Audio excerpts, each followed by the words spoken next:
Good evening. Why are you here this evening? Maybe it is that you're here because you're interested in hearing new ideas. Or perhaps you're here because a friend invited you and you wanted to tag along and spend some time with them. Or maybe it is that your boss or teacher required you to attend. Each one of us has a reason why we are here. And as a psychology student, my investigation into personality theory has greatly benefited my relationships.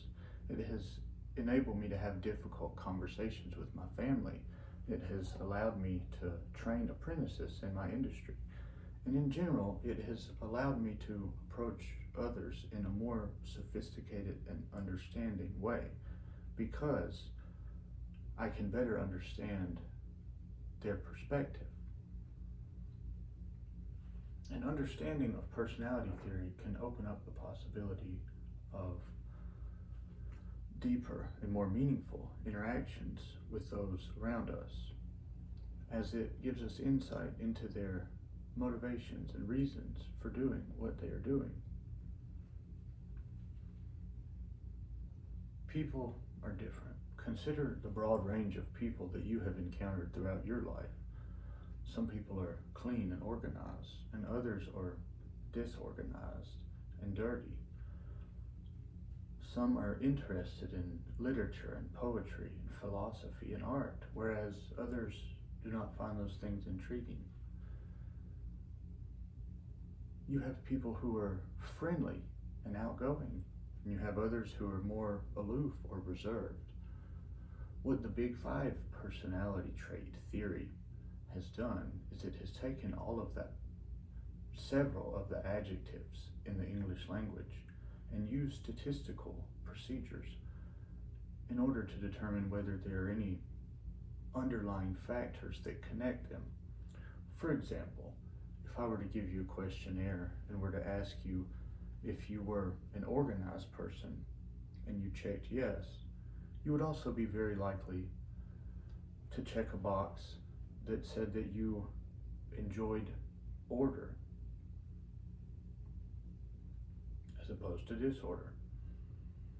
And so here we see an example of where there are two different words or adjectives that each have their distinct meaning, yet each one has something underlying them.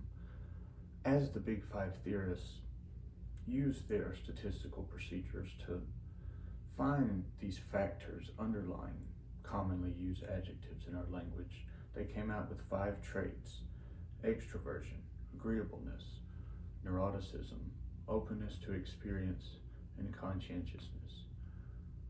Due to time constraints, we won't be able to go into all of these, but I will discuss conscientiousness, extroversion, and agreeableness. Conscientiousness, or someone high in trait conscientiousness, would be described as orderly, industrious, organized, hardworking, and punctual. Do you know anyone who you would describe as conscientious? You see, these personality traits, they affect how we view the world. A person who is high in conscientiousness sees the world as a place full of problems to be solved, full of tasks to be accomplished, and full of messes to be cleaned. There is a great deal of scientific research showing that conscientiousness is a great predictor of educational and career performance. And it only makes sense. If somebody is punctual and well organized and industrious, they will make a good employee. But not in all cases. It depends on the setting. And this is why it is important to understand personality traits. Consider someone who is high in extroversion. This is someone who is gregarious and sociable, charismatic. Now, if you put this person in the same work setting as the person who is high in industriousness, they will perform differently, because the person who is high in extroversion, unlike the person high in conscientiousness, does not see tasks to be completed or problems to be solved. Rather, they see a social world, a place to chat and flirt and tell jokes. And so a person who is high in extroversion would be better at a job such as sales because they see the world as a place to interact with people. And so not only do these personality traits affect how we view the world, they also affect how we behave in the world. For example, my highest personality trait is agreeableness, and this means that I am compassionate. I will advocate for others before I will advocate for myself, and that generally I give more regard to others than I do to myself. And this has led me to enroll in university and study psychology because I'm very interested in people. I want to learn about them and be able to interact with them in ways that are meaningful and deep and intimate. So we have seen that the one thing we all have in common is our many differences, and that these differences affect the way that we view the world, and that the way we view the world affects how we behave in the world.